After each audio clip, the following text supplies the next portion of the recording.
राष्ट्र, राष्ट्रियता र सार्वभौमिकताको रक्षाका निमित्त लागिपर्ने राष्ट्रप्रेमी नेता खड्गप्रसाद ओली नेकपा एमालेको नियमित अधिवेशनबाट पुनः पार्टी अध्यक्षमा सर्वसम्मत चयन हुने पार्वत गुरुङले दावी गर्नुभएको छ।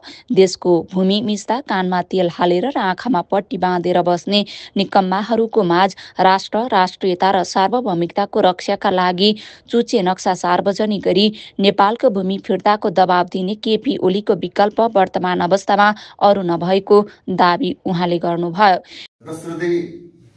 पार्टी अध्यक्ष केपी ओली प्रतिको आक्रमण आज व्यक्तिको आक्रमण होइन, यो संस्थाप्रति देशप्रतिको आक्रमण हो भन्ने हामी बुझेका छौँ।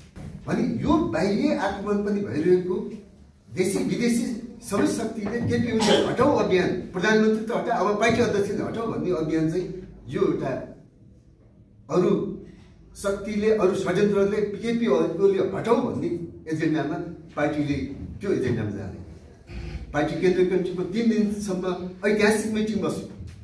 यही असोज 29 देखि 31 गतेसम्म 328 जना केन्द्रीय सदस्यहरूले आफ्नो मन्तव्य राखेको छ, विचार राखेको छ। 328 जनामा अत्यन्तै न्यून संख्याले मात्रै केपी ओलीले बिदा लिए हुन्थ्यो, विद्या भण्डारीले सदस्यता निरूपण गरे हुन्थ्यो भन्ने मतभन्दा बाहेक केपी ओलीकै नेतृत्वलाई अहिले जरुरी छ।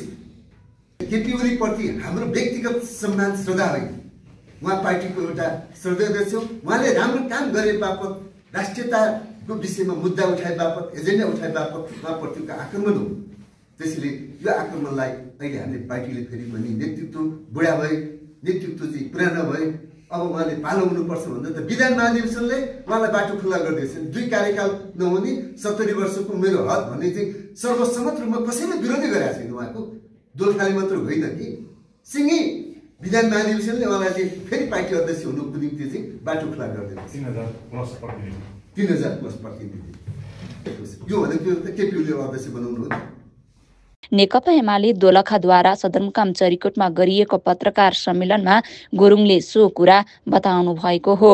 2 दिनसम्म चलेको एमाले दोलखाको बैठकले समेत वर्तमान समयमा नेकपा एमालेको पार्टी अध्यक्षमा केपी विकल्प अरू हुन नसक्ने निर्णय समेत गरेको नेकपा एमाले दोलखाका जिल्ला इन्चार्ज समेत रहनु भएको गुरुङले बताउनु भएको छ।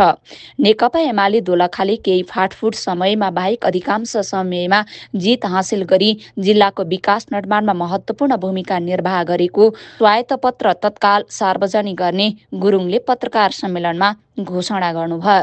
आगामी दिनमा पनि एमालेकै नेतृत्वमा समृद्ध दोलखा, खुसी दोलखाली बनाउने अभियान सञ्चालन हुनेछ। नेकपा एमाले दोलखाका अध्यक्ष नरबहादुर श्रेष्ठले भन्नुभयो, हामीलाई दुःख लाग्यो जेजी मुभमेन्टको बेलामा नेपाली कांग्रेसका अध्यक्ष, सभापति तथा पूर्व प्रधानमन्त्री र वेटिङ प्राइम मिनिस्टर पनि उहाँमाथि जुन सांघातिक आक्रमण गरेको छ यसप्रति हामी खेद व्यक्त गर्न चाहन्छौँ।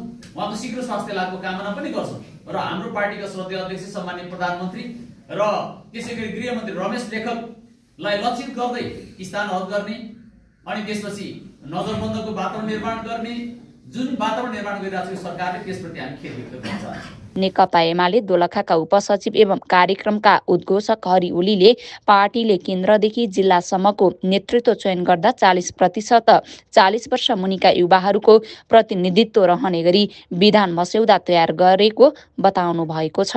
पत्रकार सम्मेलनमा नेकपा एमालेका नेता एवं बागमती सरकारका वन तथा वातावरण मन्त्री भरत केसी, एमाले नेता डबल पाण्डे लगायतका नेता तथा कार्यकर्ताहरूको उपस्थिति रहेको थियो।